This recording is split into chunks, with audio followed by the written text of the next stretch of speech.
How to fix Superbox blue screen. Now in this video, I'm going to show you a couple of troubleshooting steps for you to bypass this kind of issue. Now when it comes to blue screen, it is not always coming from your TV box or maybe Superbox. So what you want to have to do first is try and change to a different source.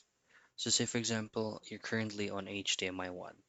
All you have to do from your remote control is to tap on source and switch it into HDMI 2 and then leave it a couple of seconds and then go back to HDMI 1 where the Superbox is originally placed into. Now, if it does not work, then all you have to do, depending on the Superbox you're using, the left side of Superbox, you should be able to see a restore button. All you have to do is to pinch it 3 to 5 seconds and it will automatically do a factory reset from the box itself. Rerun the whole thing, try if the blue screen has already been fixed. So those are the things that you can do for you to fix blue screen on Superbox.